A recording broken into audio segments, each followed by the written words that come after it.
If my night driver had not missed my exit, I would have unlocked my front door and walked straight into something I was never meant to survive. I am William Moore.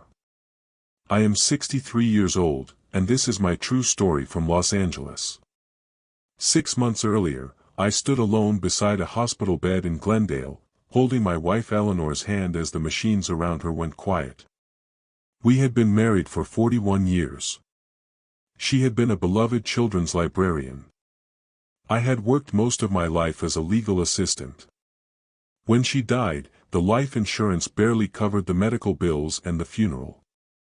What was left disappeared quickly into property taxes, utilities, and the cost of simply existing in a city that does not slow down for grief. I moved into a small, aging bungalow in East Los Angeles that Eleanor and I had bought decades earlier when the neighborhood still felt like a promise. Now the paint was peeling, the street lights flickered at night, and the silence inside the house felt heavier than noise ever had. Our daughter lived in Arizona. She called when she could, but we were no longer close. Grief has a way of stretching distances that already exist. At 63, retirement was not an option. I took a night position at a private legal records archive downtown. It was not a law firm. It was a quiet operation that stored civil case files, sealed depositions, and evidentiary documents for ongoing litigation. My job was to log files, verify chain of custody, and flag inconsistencies. The work required focus and discretion. It paid just enough to keep me afloat. My shift ended at 11:45 p.m. For years, I relied on the bus. Then routes were cut. The last bus now left before my shift ended. Walking through downtown Los Angeles alone at midnight was not something my body or my nerves could manage anymore. My daughter insisted I download a ride-share app. I resisted until I had no choice. That is how I met Aaron. The first time his dark sedan pulled up outside the archive building, I hesitated. It was late. The street was empty. He looked to be in his early 50s with tired eyes and careful movements, but his rating was perfect. 5 stars, hundreds of rides. I got in the back seat and gave him my address. Long night, he asked quietly. Every night, I said. He nodded like that told him everything. Over the next few weeks, Aaron was always the one who accepted my ride.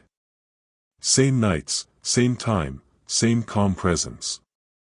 He never asked personal questions. He never pushed conversation. But he noticed things, when I seemed shaken, when I was quiet, when I was cold. In October, I started bringing him tea. Chamomile poured into a travel cup from my own kitchen. The night shift left my hands trembling sometimes and the warmth steadied me. One night I handed him a second cup. "You do not have to do that," he said. "I know," I replied, "but nights are long."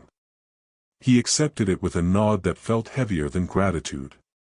By November, those 12-minute rides were the only time I spoke to another human being face to face. Aaron remembered my routine. He remembered the way my porch light flickered. He remembered which nights I locked my door twice. What I did not know was that someone else had been watching, too. And the night Aaron missed my exit, the life I thought I understood finally split open. That was the night everything began. Aaron rarely spoke first, but when he did, it was never small talk. He asked questions that mattered, then waited for the answer without rushing me. Over time, I learned that silence did not make him uncomfortable. He understood it. One night, a few weeks after we first met, he told me he used to be an electrical systems technician. He worked maintenance for commercial buildings across the city for nearly 20 years. Then a scaffolding accident crushed 2 vertebrae in his lower back. The company settled. The job disappeared. The pain stayed. Driving nights paid the bills and kept him moving. It also allowed him to check on his mother every morning before sleeping.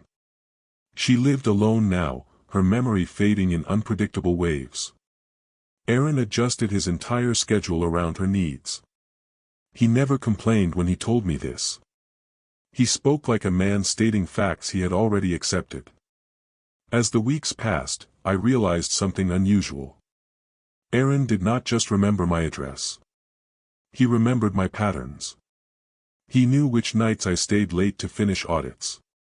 He noticed when my porch light was off and slowed the car before pulling up. He noticed when the street felt different. Once as we drove past my block, he said, "There is a car parked across from your house that I have seen before." I laughed it off. Los Angeles is full of cars that never move. He did not argue. He simply nodded and kept driving. Another night he asked if I ever brought work home. I told him no. Files never left the archive. Everything was logged. Everything was tracked. He seemed relieved. By December, bringing him tea had become a habit. Sometimes I brought ginger, sometimes peppermint. I did not think of it as kindness. It was routine. It was something normal in a life that no longer felt normal. One night, rain fell hard against the windshield, blurring the city into streaks of light. I mentioned how quiet my house felt now, how even the walls seemed to remember my wife's footsteps. Aaron kept his eyes on the road. "My son used to say the house sounded different when my father died," he said, like it knew. That surprised me. "You have children?" I asked. "One," he replied. "A son. We do not speak anymore." He did not elaborate, and I did not ask, but his hands tightened slightly on the steering wheel. What I did not know then was that Aaron paid attention not only to me, but to others who mentioned me. Over the past month, he had driven a man who talked too much when drunk. A man who complained about audits, about missing files, about someone in records who was asking the wrong questions, a man who kept repeating my street name like he was memorizing it. Aaron had learned to listen years ago after failing to listen once when it mattered. That failure had cost him his son. I did not know that yet. I only knew that when Aaron dropped me off each night, he waited until my front door closed before driving away. I thought it was courtesy. I did not realize it was vigilance. And when he began logging license plates in his notes app, memorizing voices, and tracking times, he did not see himself as a hero. He saw himself as a man making sure he would not ignore the warning signs again. The night the route changed, he was already certain something was wrong. He just needed to be sure I would listen. By January, our nights followed a rhythm that felt almost scripted. I stepped out of the records archive at 11:45 sharp. The security guard nodded as I passed. Aaron's car waited in the same spot, engine running, headlights dimmed. I slid into the back seat, set my bag down, and handed him the tea without a word. He thanked me quietly, like we had agreed long ago that words were optional. Those 12 minutes became the only part of my day that felt anchored. I learned that Aaron preferred driving nights because the city revealed itself honestly after dark. No performances, no crowds, just people trying to get home, trying to survive, trying to forget. He told me he could tell when someone was lying by how they breathed, not by what they said. Drunk passengers especially talked without realizing how much they revealed. I told him about the audit. It started innocently. A few files flagged as incomplete. A few scanned documents that did not match their physical originals. Nothing dramatic, just enough inconsistencies to make my supervisor nervous. I had been assigned to double-check archived civil cases involving elder settlements and disability claims, the kind of cases no one paid attention to once the paperwork was signed. I did not realize how carefully Aaron was listening. He asked which nights I worked late. I told him Tuesdays and Fridays were usually the worst. He nodded, storing the information somewhere behind his eyes.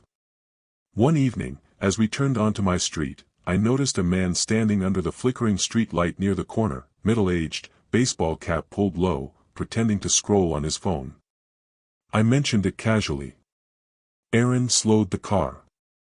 "That man has been there before," he said. I felt a ripple of discomfort. Are you sure? Yes. Third time this week. I told myself it meant nothing. Los Angeles is full of people who do not belong anywhere and everywhere at once.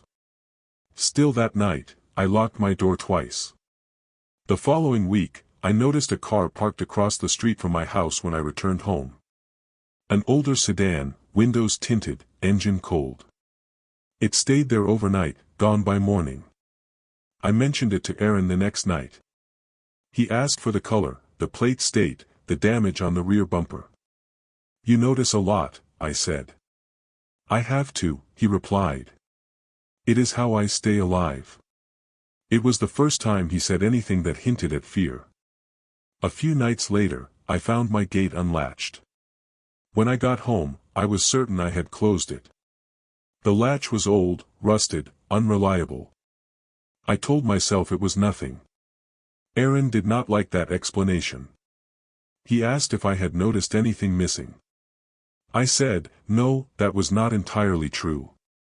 A legal pad I kept by the phone was gone. It had contained only reminders and grocery lists, but one page held notes from work, file numbers, initials, dates. I had convinced myself I misplaced it. Aaron did not try to convince me otherwise. He simply said, if anything else feels off, you tell me immediately. The trust between us did not arrive all at once. It built quietly, layered over routine, over shared silence, over small gestures that said, you are not invisible. What I did not know was that the man under the street light had been counting the minutes between my arrival and the lights going out, that the parked car belonged to someone who knew my schedule better than I did, that someone had already decided I was a liability. And what I did not know was that Aaron had already begun connecting pieces that terrified him. Because the drunk man he kept driving spoke about audits now. He spoke about records being moved. He spoke about a woman who asked too many questions. And he spoke about a house on my street like it was already an unlocked door. The night Aaron decided to act, he did not see it as bravery. He saw it as the last chance to keep another person from paying for his silence. And by then, trust was no longer a choice. It was the only thing standing between routine and catastrophe. The night Aaron missed my exit, the city felt wrong before I understood why. Rain had just started, a thin oily drizzle that turned street lights into smeared halos. I slid into the back seat and passed him the tea, expecting the familiar right turn 2 blocks later. Instead, he stayed straight, merging into traffic that flowed away from my neighborhood. Aaron, I said gently, you missed Cedar. He did not answer right away. His jaw was tight. His hands held the steering wheel at 10 and 2, like he was bracing for impact. I need you to stay calm, William, he said. And I need you to listen. My stomach dropped. Where are we going? Somewhere we can talk without being seen, he replied. Fear has a sound. It is quiet, sharp, and immediate. I heard it in my own breathing. You are scaring me, I said. I know. I am sorry.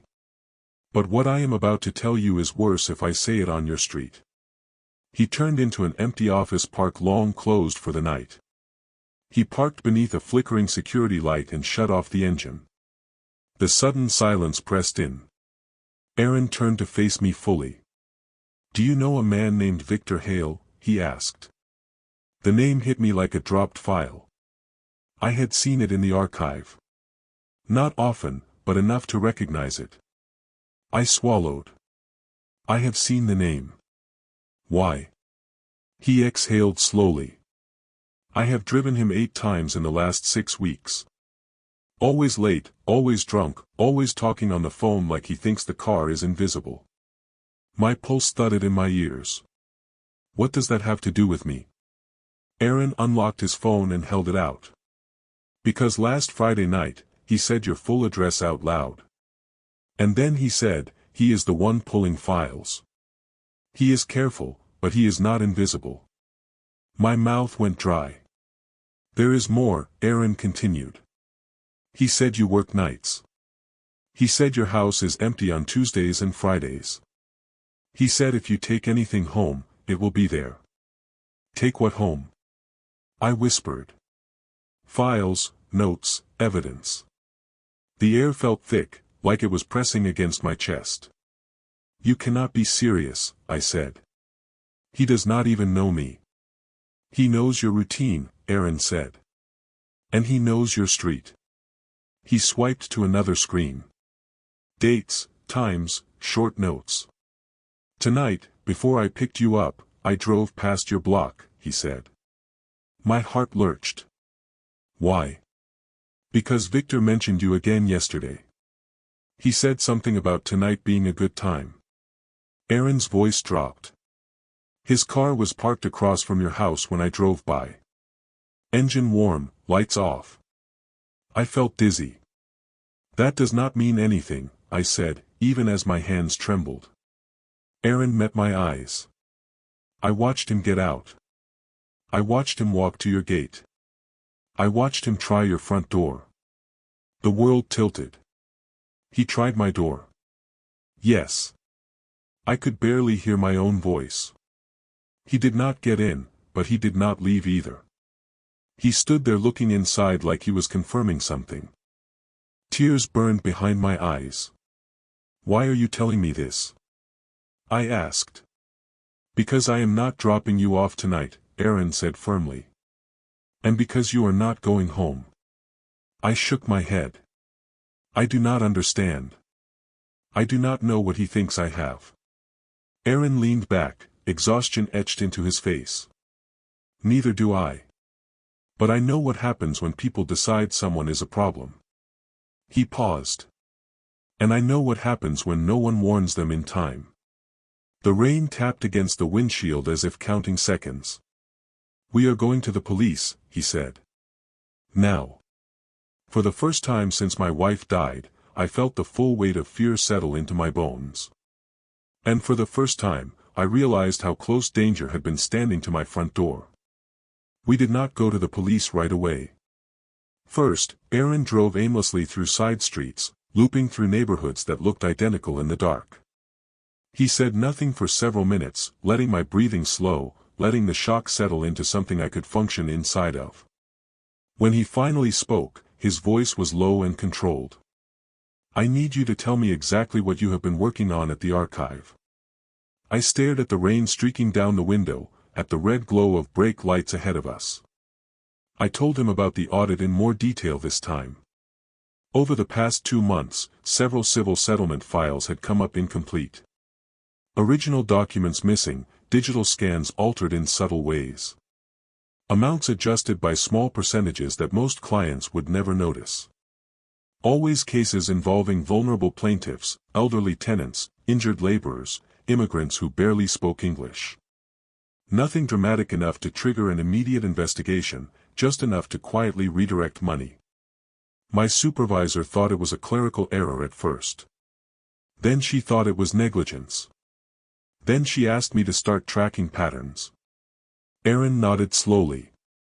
Victor talked about settlements, he said. He talked about payouts being delayed, rerouted. He said someone upstairs was getting nervous. Upstairs? Management, attorneys, anyone who signs off without reading closely. My chest tightened. I never took files home, I said. Never. Everything stays locked, everything logged. I believe you, Aaron said. But Victor does not know that. He pulled into a grocery store parking lot that had been closed for years. The sign still flickered even though the building was empty. He parked and turned off the engine. Then he showed me his phone. Notes filled the screen, dates, pickup locations, fragments of conversation written exactly as he heard them. She checks chains of custody. Audit nights, Tuesday, Friday. House empty after midnight. If she has copies, they will be there. I felt sick. You wrote all this down, I said. After the third ride. Yes, Aaron replied. When he started repeating your street name like he was practicing it.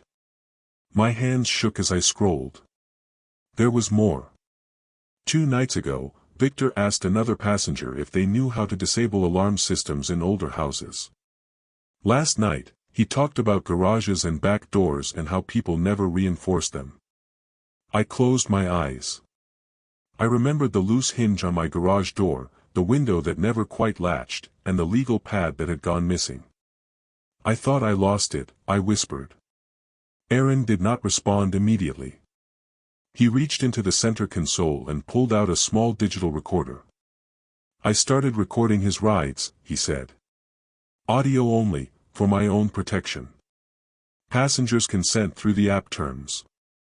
Most never realize it. He pressed play. Victor's voice filled the car. Slurred. Angry. He is careful, but he is slow. If he figures it out, he will talk. I need to get ahead of this. The recording ended. I opened my eyes and looked at Aaron. He is not just watching me, I said. He thinks I have proof. Yes, Aaron said. And even if you do not, he thinks your house is where answers live. Silence stretched between us. Then something else clicked. Victor works nights too, I said slowly. That is how he knows my schedule. That is how he knows when the building is empty. Aaron's jaw tightened. He told me he had keys. He said no one checks the basement after midnight. The basement where the archive vault was. My stomach dropped. He is not just stealing files, I said. He is covering tracks, removing originals, making sure nothing can be traced back. And if you find something first, Aaron added quietly. He believes he can find it faster at your house. The reality settled like ice. If I had gone home tonight, I would have walked into a silent house someone else had already claimed as accessible. I wrapped my arms around myself. We cannot wait, I said. Aaron nodded. No, we cannot. He started the car. This time he did not ask where to go. We both knew. The police station lights cut through the rain ahead of us. And for the first time since this nightmare began, fear gave way to something sharper. Clarity. The police station smelled like disinfectant and burnt coffee. It was just after 1 in the morning, the kind of hour when truth slips out because everyone is too tired to pretend. Aaron and I sat side by side at a metal table while an officer took notes, his pen scratching steadily as if he already sensed this would not be simple. I told my story first. My work, the audit, the missing files, the car across the street, the gate unlatched, the legal pad gone. Saying it out loud made it real in a way my mind had resisted until now. Then Aaron spoke. He handed over his phone, his notes, the dates and times, the audio recordings. The officer's expression changed when Victor's voice filled the room. Not shock, recognition. He stepped out and returned with a detective whose hair was mostly gray and whose eyes missed nothing. Victor Hale works contract security, the detective said slowly. Night coverage, rotating sites. My breath caught. Security where? I asked. The detective met my gaze. Your archive building, and 2 other facilities tied to civil litigation storage. The room seemed to tilt. He has keys, I whispered. Yes, the detective said. Limited access, enough to move around unnoticed. I felt something inside me break open. That is why the files vanished without alarms. That is why the logs looked clean. He was not breaking in. He belonged there. The detective leaned forward. There is something else. Victor Hale did not choose you randomly. He slid a photograph across the table, an old one. A group of men standing in front of a courthouse steps years ago. I recognized one face immediately. My wife. Eleanor stood in the photo, younger, arm around another man. Victor Hale. I stared at it, my chest tight. They worked together years ago, the detective said. Your wife testified in a civil fraud case that cost Hale his contractor license. He was blacklisted after that. Career ruined. I felt sick. Eleanor never told me that name, I said. She never talked about it. She probably thought it was over, the detective replied. Hale did not. The realization crashed down. This was not just about files or money. This was personal. He followed you because of where you work, the detective continued. But when he realized who you were married to, you became something else. A risk and an opportunity. My hands shook. The detective stood.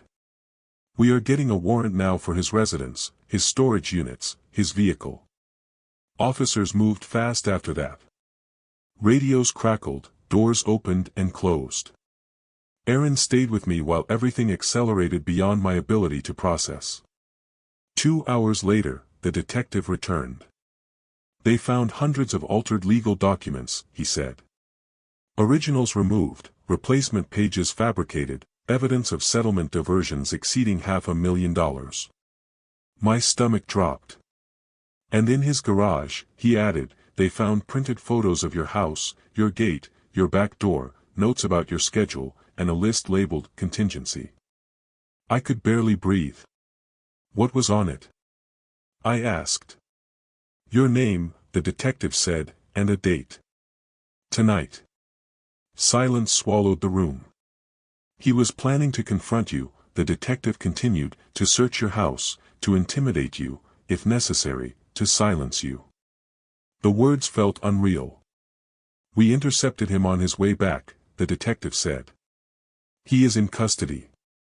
I covered my face and sobbed, the sound raw and uncontrollable. Aaron did not speak. He simply placed his hand on the table near mine, close enough that I could feel the warmth. You are safe now, the detective said. I did not feel safe. I felt like I had just stepped away from the edge of something that would have erased me entirely. And I knew with absolute certainty that if Aaron had not missed my exit, there would be no story left to tell. The weeks that followed felt unreal, like living inside someone else's memory. I did not go back to my house right away. The police placed me in a small hotel under temporary protection while they finished their investigation. Officers escorted me when I needed clothes or documents. My quiet life had become evidence. Victor Hale's arrest did not make the fear disappear. It sharpened it. I replayed every night in my mind, every routine I had believed was harmless. I wondered how long he had been watching. I wondered how close I had come to opening my door to him without ever knowing why. The investigation widened quickly. The archive building was sealed for 2 days. Federal investigators joined the case. They uncovered a network of altered civil case files tied to multiple shell accounts. Money siphoned from settlements meant for people who could not afford lawyers or second chances. Hale had not acted alone at first, but he was the only one arrogant enough to keep going after others backed out, and he was the only one reckless enough to let alcohol loosen his mouth in the wrong car. Aaron gave his statement twice, once to local detectives, once to federal agents. His notes became a timeline. His recordings became a backbone. When the case went to trial, the courtroom was quiet in a way that felt heavy rather than respectful. I took the stand on the 3rd day. I told the jury about my job, about the audit, about the missing files, about the man under the streetlight, and the car that never moved. My voice shook when I described the night Aaron missed my exit and told me not to go home.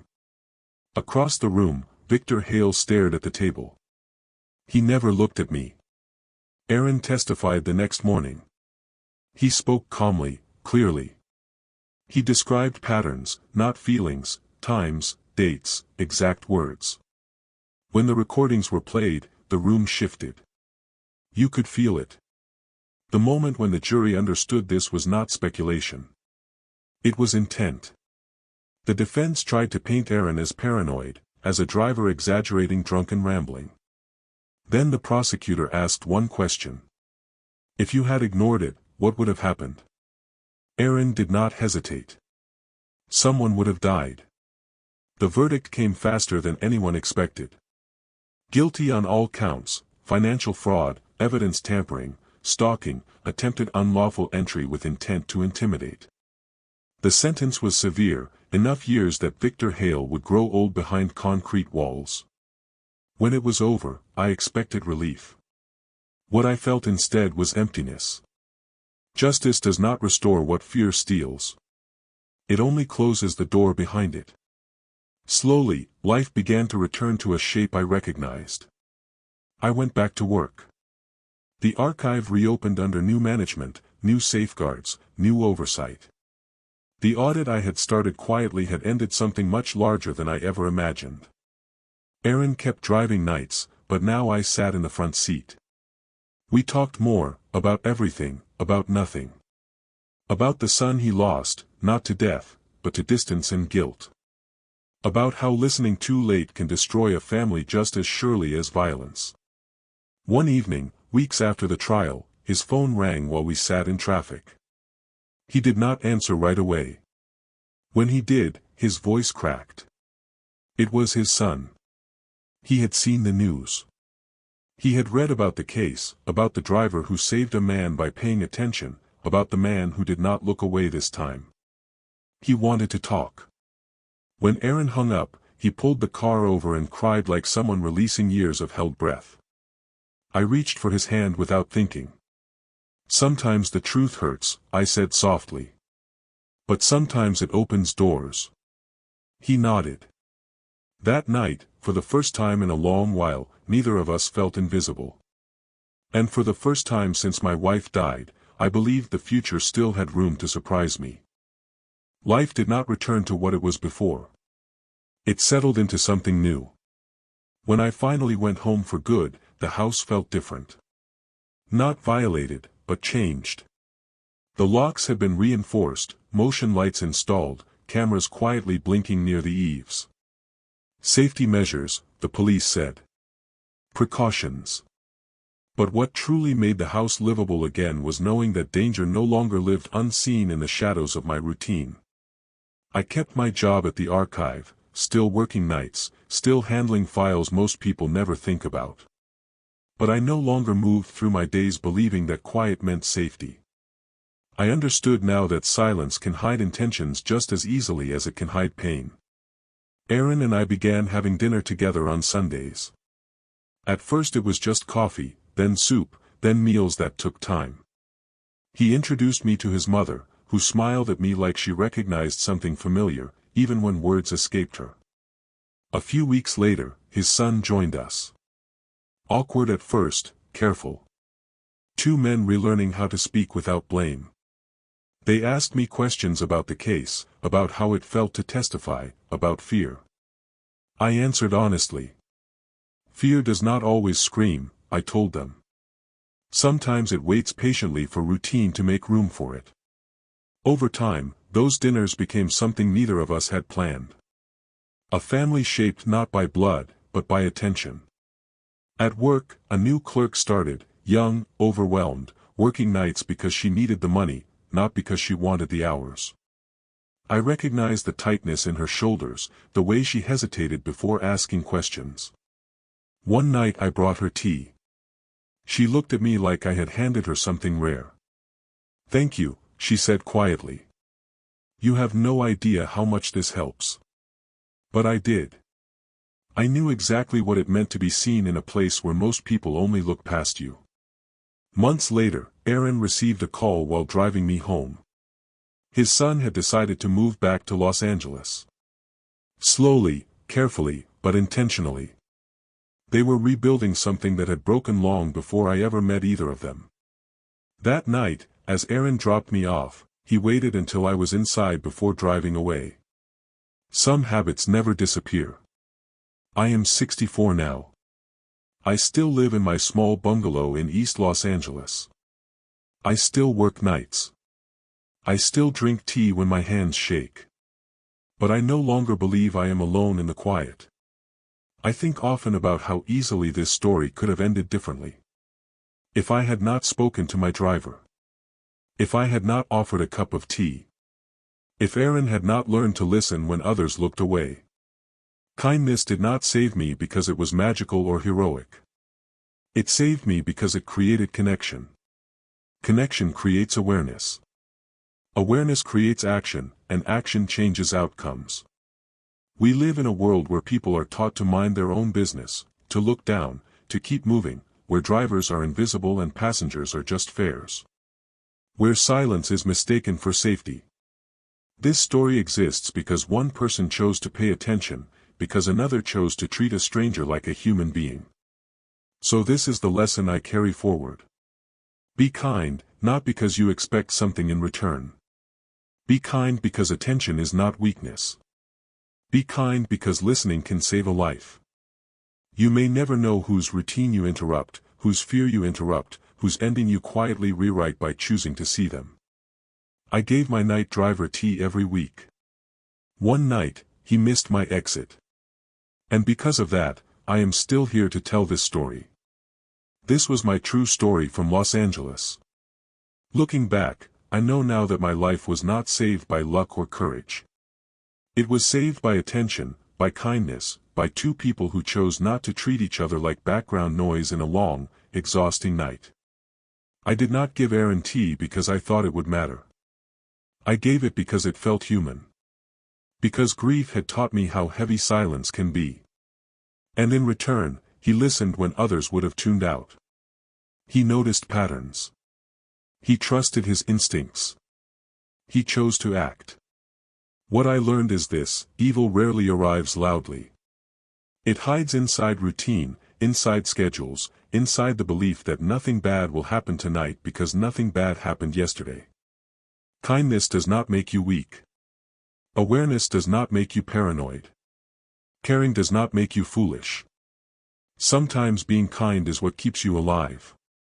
What lesson did you take from this?